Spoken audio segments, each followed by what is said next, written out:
Hello guys, this is Noel 2D. Today I'm going to show you how I created this scene inside Blender Eevee, and I'm going to show you the techniques that I have used to achieve this lighting in the rendering that you have seen in the introduction. I hope you learn something from this tutorial, and if you're interested in this project file, you can find it on my Patreon. That's a great way to support me so that I can keep making this videos like this in the future. So let's go to the tutorial. So when we start the tutorial, this is the project file that you will find. It's just a simple scene with walls, some ceiling, ceiling lights, as you can see, spotlights, and some kind of wall design, so that we don't have to worry about um, modeling all these items. Since the purpose of this tutorial is lighting inside Blender Eevee, I just want to make things a little bit simpler. So this is what you'll find if I press Alt H to unhide the roof. As you can see, this is the roof. So I'm going to press N. Let me activate this so that you can see what I'm working on. Yep. So the next thing that we have to do is we have to import some kind of furnitures, right? So to do that, we are going to use a free website called 3D Warehouse, which I'll place the link in the description below for this website. Just go there and download any kind of sofa, coffee table, carpet, anything that you want, and download them. I have already done that. So after I've done that, to import those SketchUp add-ons inside Blender, we need an add-on called SketchUp Importer, which you'll find the link in the description below.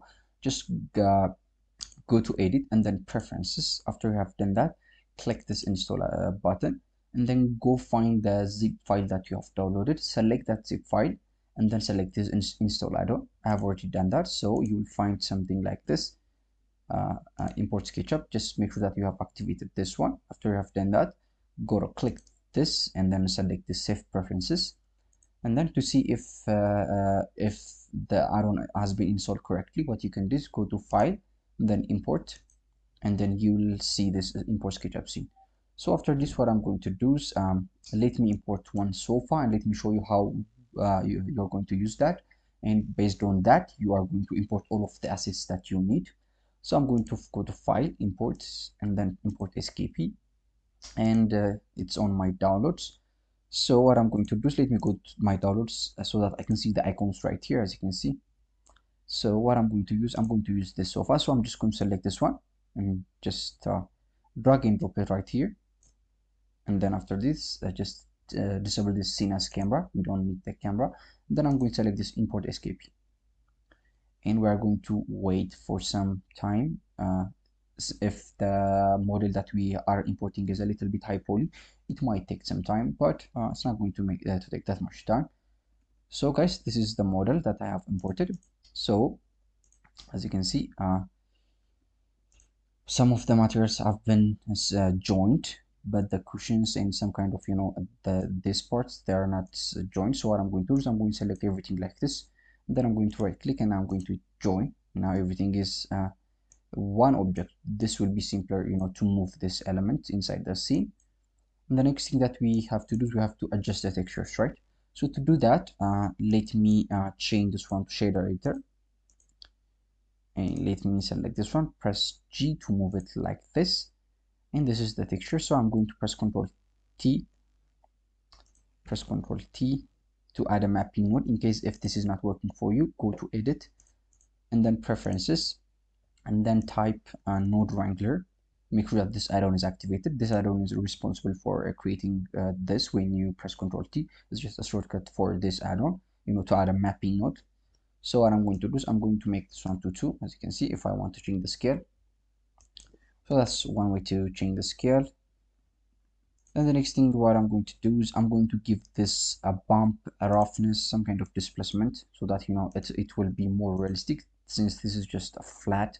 As you can see, it's just a flat texture. So to do that, first let us create the bump. So to do that, press Shift A and type bump, and you'll have something like this, and plug the color to the height and the normal to the normal, and then you'll see something like this. As you can see, the bump is too much, so let me change this to 0.01. Yeah, maybe 0.05.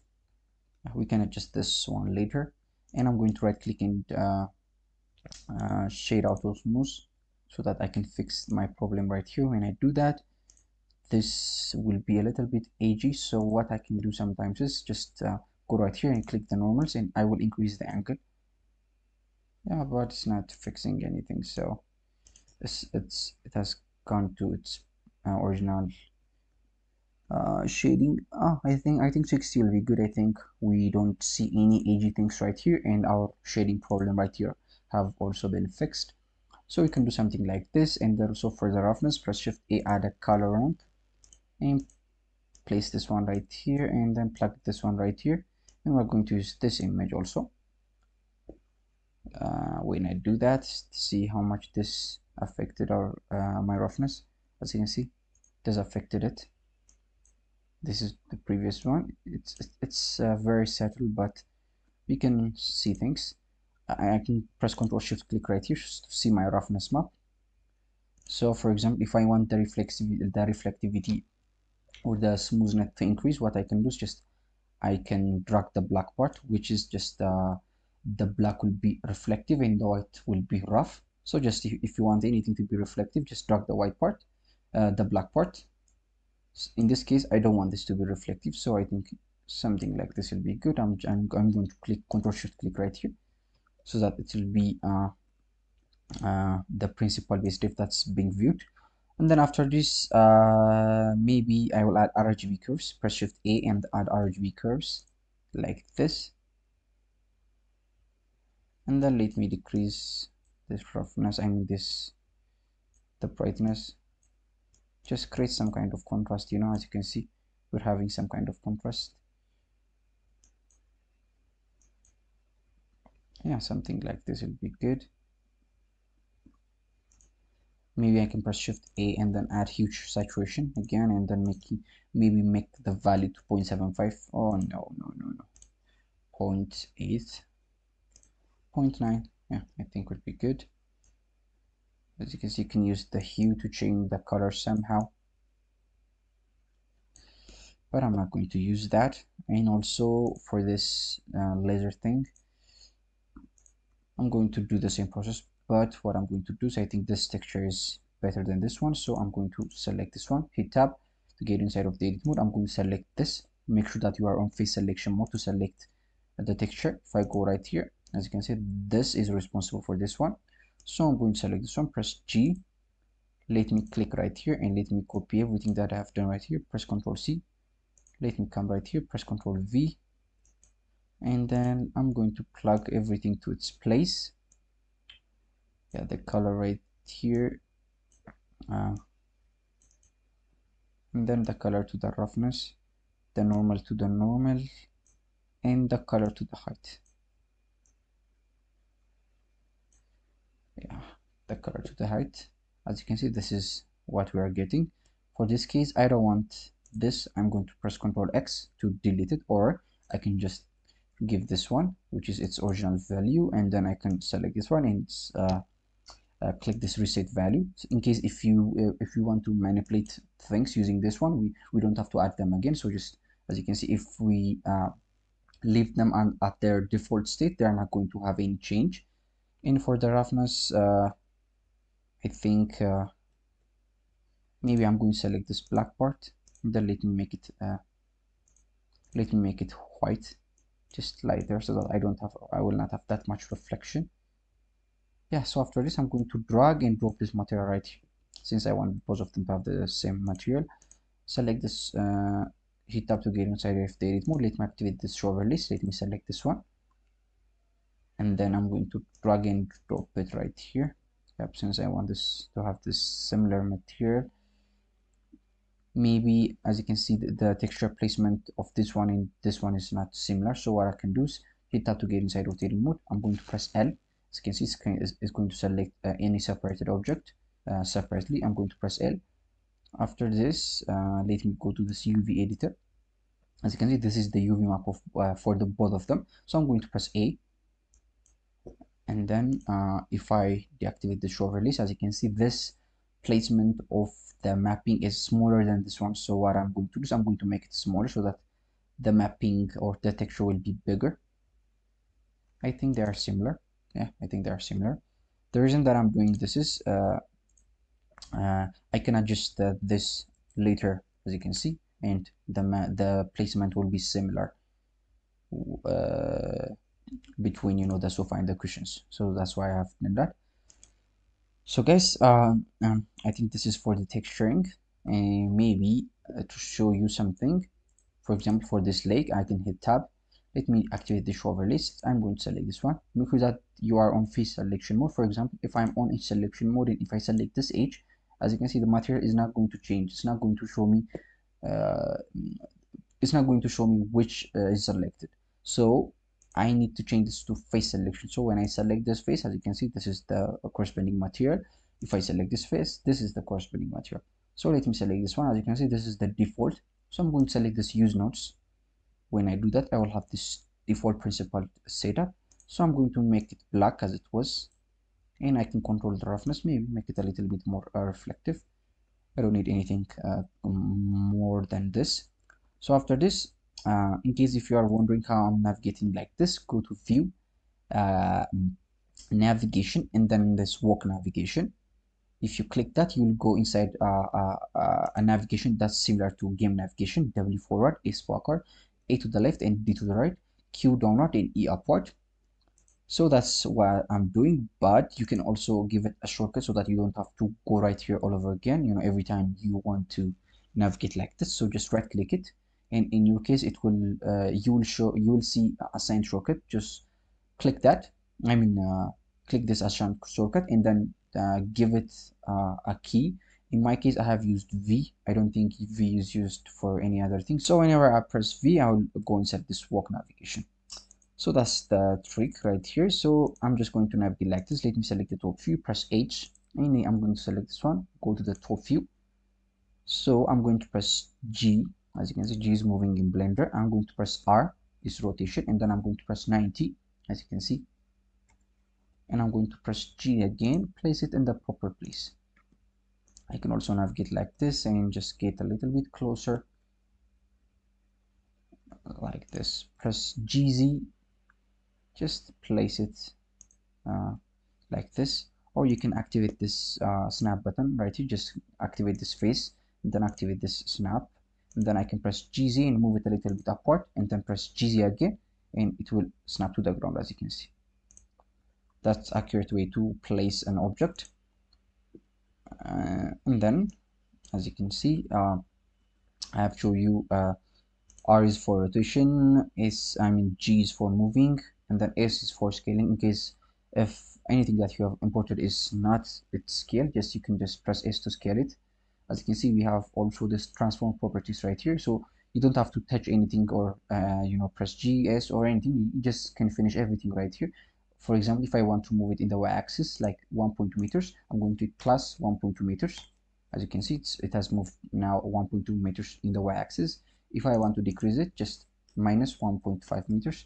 You can use that, or you can just drag it like this, as you can see, in the X like this, in the Z axis, and also in the rotation, as you can see, and also for the scale. If you want to scale it on the X-axis, on the Y-axis, on the Z-axis, if you want to scale it all at once, just drag like this, select everything like this, and then you can, as you can see. So guys, this is how you can do it. So by using this method, just download a bunch of assets from this site and populate your scene. That's what I'm going to do. So guys, as you can see, I have added this the assets inside the scene, as you can see, and I'm going to press N, and I'm going to change the focal length to 25. Just go to view. It's below tool. Just go to view and change this to 25 so that we can see much wider area. This is going to help us work a little bit easier than having a bigger focal length, so that we can see everything that's around. So the next thing that we have to do is we have to light up our scene, right? So inside Eevee we can't use any HDRI, since HDRI does not cast shadows inside Eevee. That's going to give us a lot of problems, so we're not going to use HDRIs, at least in the beginning. At the end, after we have baked our light, we're going to use it for the background, but we're not going to use anything any kind of environmental lighting for our main lighting. So just keep that in mind if you want your Eevee lightings to be really good. And the next thing that I'm going to do is I'm going to add an area light that's facing this window. So I'm going to shift right click right here, press shift A, and I'm going to add an area light like this. And then I'm going to press RX and then 90. As you can see, it's rotated in this direction. I want this to be inverted, so I'm going to hit minus. After that, as you can see, it's going to be inverted. So let me go to this view, and I'm going to press SX and like this, G and SZ. Just I'm going to scale it like that. I think this will be good. Like this. I think this will be good. Maybe press GY and move it a little bit further from the window like this. So this is going to be our main lighting. So if I go to this light properties, this is the power, the color, and any other properties. But this is not the setup for the lighting setup or the lighting, parameters that we are going to adjust inside of Eevee. This is for the cycles. The reason that we are seeing this is I need to change this render engine to cycles, I mean Eevee. When I do that, as you can see, the parameters changed up, which is going to be suitable for Eevee. So what I'm going to do is before anything, let me go to this properties, render properties, and let me go to this render view. As you can see, this is our default when we go to this Eevee, and if I press H, this is our default. I have some kind of light right here, some kind of spotlight or area light. I'm going to press Alt H this. So we are having some kind of environment light, right? If you have noticed, we are having grayish kind of lighting all over the scene. The reason for that is this one, this world properties. Just click this one, and we have an environment lighting with the color of this so dark gray, and with the strength of 1. We don't need this, so I'm going to press 0. Now, as you can see, the only lighting that we are having is from this area light and from this spot lamp or spotlight. So I'm going to select some, press H, since we're not going to need it for now. So if I increase the intensity so that we can see through, we can see on all of the living room. Maybe let me make it 100 for now. I think this looks good, right? This looks good, like, but we don't have any kind of indirect lighting. We don't have those bands that should be happening inside an interior scene, unlike cycles. So we have to add some kind of irradiance volume and some kind of reflection cube maps to have that global illumination inside of Eevee. So to do that, let me go to this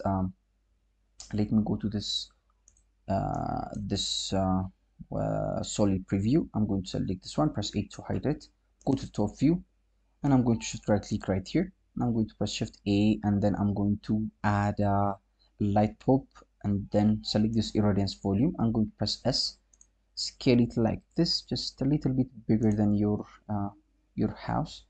I'm going to activate this X-ray mode so that I can see through. Press SX, press GX like this, press SY, just scale it like this. I think this will be good. After that, we have the resolution. So for the X, I'm going to make it 6, and for the Y, I'm going to make it 6, and for this for the Z 6, and for the Y 8. Since we have a longer side like this, you can just also make it 10. Just for this case, I'm going to make it 8, and let me go to this view. As you can see, the Z value, the Z dimension is not correct, so I'm going to press GZ and then press SZ and move it and scale it like this. Press GZ. Yeah, I think something. Press SZ. Yeah, something like this will be good. After that, I'm going to add also press Shift A, reflection cube map. I'm going to scale it, just make it bigger than the house. And also I have a reflection plane, as you can see. Just press Shift A. The third one is a reflection plane. This will give us a better reflection on flat surfaces. So if I press 0 to get inside of the camera mode, you can in the project file you have this camera, so you don't have to set it up for yourself. So just let me select this camera, press 0. As you can see, this is the camera properties. We're not seeing anything. The reason for that is the placement of the camera is in front of the sofa, but I have placed it outside of the living room so that I will have a little bit of room. If I place it closer to the sofa, I can't see anything clearly. I will have a real close-up shots. So I just move them away from the sofa, which in turn get outside of the house. And to fix that, what you can do is just you can adjust this clipping, so you don't have to worry about it. So just adjust the clipping so that you can see it. I think 1.56 will be good for this case. So if I go to this render properties, as you can see, this is what I'm getting by default without doing anything.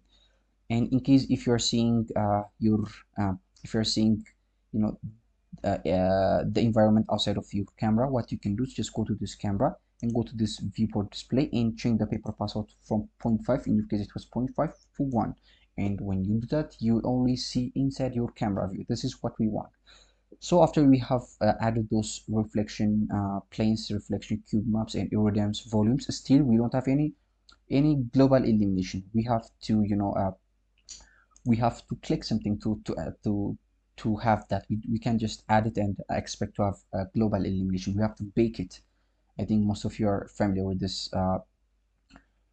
this concept. In case I'm just explaining it, in case some of you are not familiar with real-time render engines. So before we do anything, before we bake our indirect lighting, we have to adjust some things. So the first thing is ambient occlusion. As you can see, ambient occlusion is just some kind of slight shadow between two close objects. That's the function of this one. So if I increase it, as you can see, I will have more ambient occlusion between any objects that are closer to each other. So my best value is 0.5, and for the trace precision, I mostly use 1. And I don't use bloom. You can use bloom. Just if you activate it, you will have some kind of bloom inside your scene. But let me deactivate for this one, and I'm going to activate this screen space reflections and also refraction. And then let me go to this indirect lighting. This is where we are going to bake our indirect lighting, and I'm going to make this to 1024, and this one to 64, as you can see. So for now, this is the settings that we are going to adjust. Maybe in the color management, I'm going to make this one to medium high contrast, and I'm going to make the exposure to 1. I want this to be a little bit more exposed, and I'm going to adjust the curves. Since I have used an exposure, I'm just going to dial down something like this. Just give it a little bit more contrast. As you can see, we have some kind of difference, right? Yeah. So after we have done that, the next thing that I will do before I bake my light is I'm going to select this irradiance volume. Let me hit 0 to get inside of my camera view. Just if you are pressing your normal 0, it won't go inside of the camera view. You have to press your numpad your numpad 0. In case if you don't have a numpad keyboard in your PC, what you can do is just go to view, and then cameras, select this active camera. It will go inside your camera view, and you can click it again to get outside of the camera, or you can navigate to get outside of the camera view. These are the two things that you can use. So after this, this is selected, and I'm going to the property of this irradiance volume. As you can see, we have some properties, and what I'm going to do is I'm going to make the intensity to 0.8. I don't want 100% effect of this irradiance volume. This is just the value that I have found to be good. I mostly use 0.75 to 0.8 for the intensity of this irradiance volume. So after that, what we can do is just select this bake indirect lighting based on the speed of your PC. This will take quite some time if you have used a lot of a lot of resolution, but I think it's fair for this scene. Just the more resolution, sometimes it will give you good results, or sometimes it will not give you good results. So just experiment this with the amount of resolution. You might have to bake inside Eevee a couple of times until you find something that is really good. So it's finishing, as you can see. Let us wait until it finishes.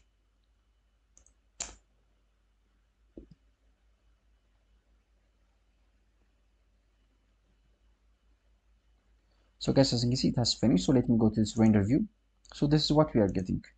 This is what we're getting. I think this is looking good. I'm going to press Alt H to unhide this spotlight. So this is what we're getting. So the next thing that we are going to do is there are settings that we need to adjust. So for the shadow right here, I'm going to make the cube map size to 24, I mean 1024. Just you can increase the resolution to have really good, really good shadows. And also what you can do is, let me select this lighting, and I can go to this lighting properties and click this one, and there's an option called contact shadows. So you can see when I activate contact shadows, we'll have more shadows. So just select this one, and then I'm going to make this 2.04 or 5, just 4 will be good. And the next thing that we are going to do is we need to have some kind of environment lighting, right? Or I mean background, sorry, not environment lighting. If I press H, everything is black. That's not what we want. So to do that, I'm going to use a free add-on called Easy HDRI, which I'll place the link in the description below. It's just a free add-on which you can install as you have installed the SketchUp add-on, which I have shown you. So press N on your keyboard and go to this Easy HDRI. Where's Easy HDRI? Easy HDRI. Yeah, Easy HDRI. Just all you have to do is just click this folder, go select the folder that you have downloaded a bunch of HDRs, which you'll find on Polyhaven. Just download a bunch of HDRs, place them on a single folder, and select that folder. In my case, it's on downloads. After I have done that, I'm going to select this create folder nodes, and when I do that, I will have something, as you can see. If I press H, as you can see, I'm seeing something. So for this case, I'm going to use this one. I think this has a better view, and I'm going to make this 3, something like this. I can press H, yeah, something like this. And let me select this no, just go to this resolution, and I just want a little bit of, height. So maybe 1500 will be good.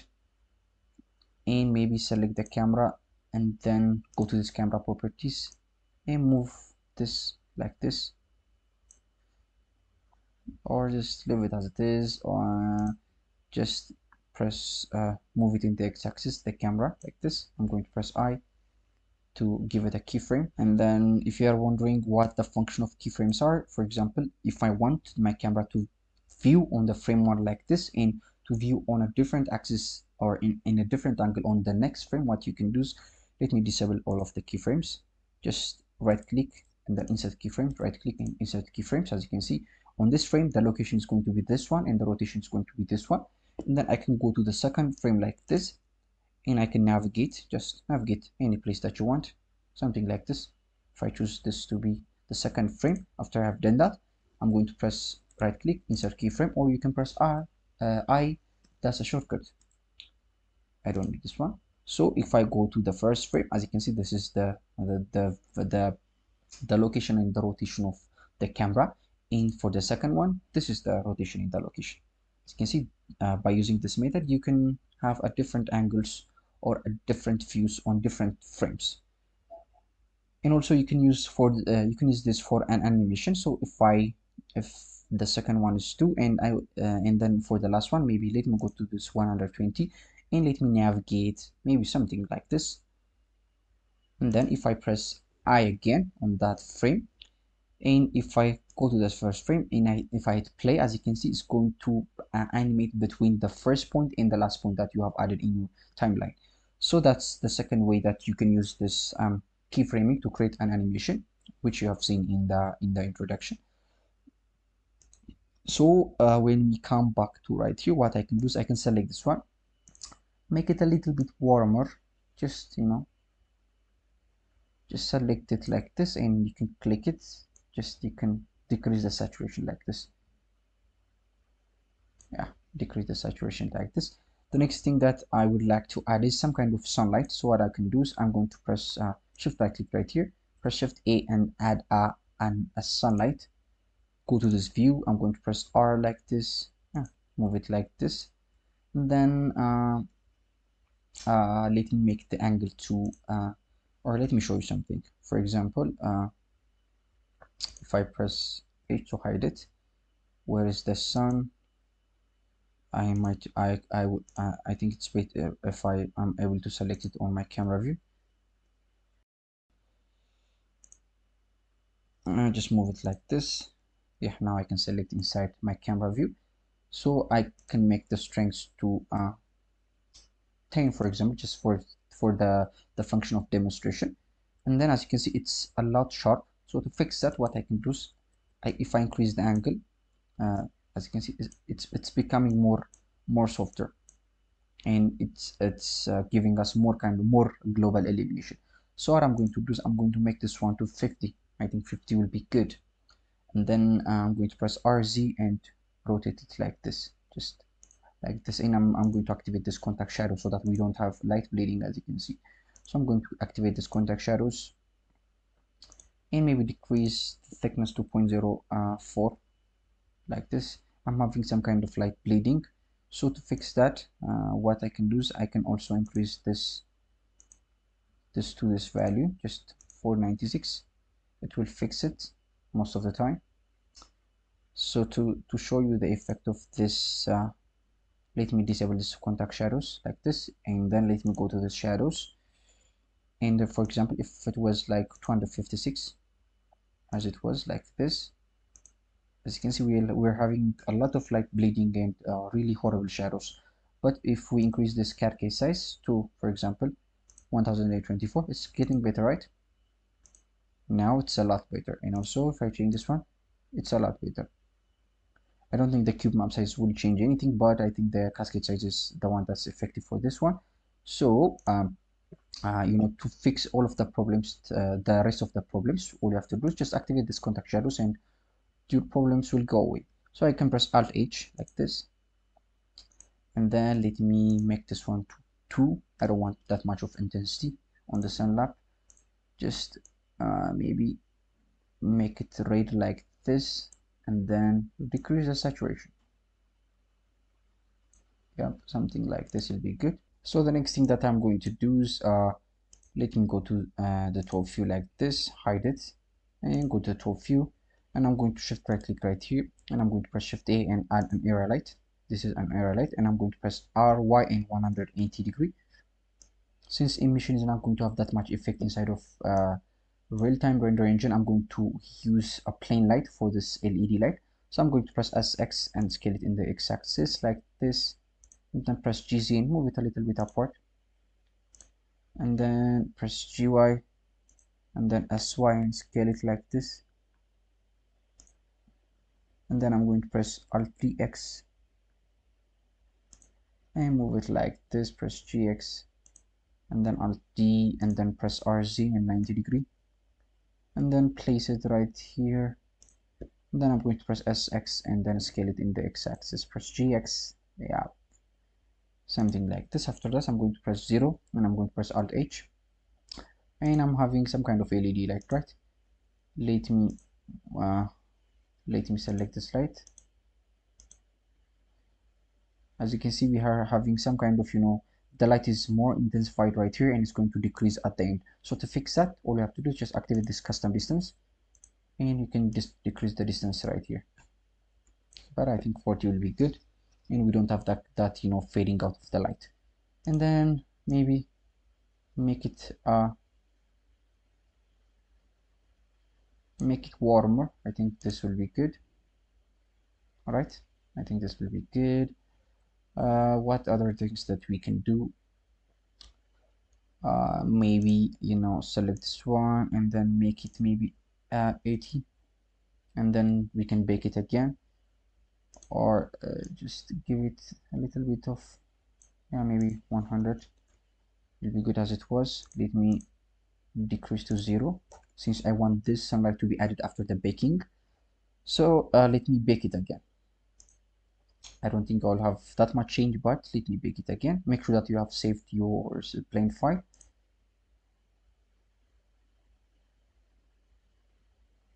Oh, the one thing that I have missed is if you are rebaking it, make sure that you have make the HDRI to be 0, since it's going to affect our lighting. As you can see, we are having light bleeding right here. And also let me select this one. I think this is an emission, so I'm going to make it glass. Yeah, I think 1.55. Yeah, I just don't want it to be reflective. That's why.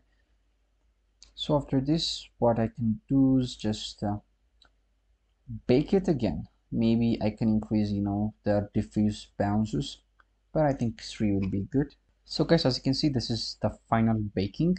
Let me make this to 3 like this. I think this is looking good, right? I think this is looking really good. So this is what we are getting. So after this, let me go to this output properties, and I'm going to make this 200% so that we have a really crisp render. And also I can make this to 120 so that we don't have, those lines that you see. The more sample you have, the more the lines will disappear and become more smooth. So just have 128. You can use bloom, as I've said earlier. As you can see, when I use bloom, I'll have some kind of bloom on the place where I have more light. But I don't like this bloom. Maybe decrease the intensity like this. Yeah, maybe something like this would be good. I think we have finished everything. Maybe make it a little bit more contrasty. I think this is good. So after this, what you can do is, for the image, all you have to do is hit render and render image. For the animation, what you can do is go to this output properties and go to this output folder, output parameter, and then select this output folder, and then go to anywhere that you want this animation to be stored and hit accept. After I've done that, change the file format to FF MPEG video, and then click this one and change this one to H264 in MP4.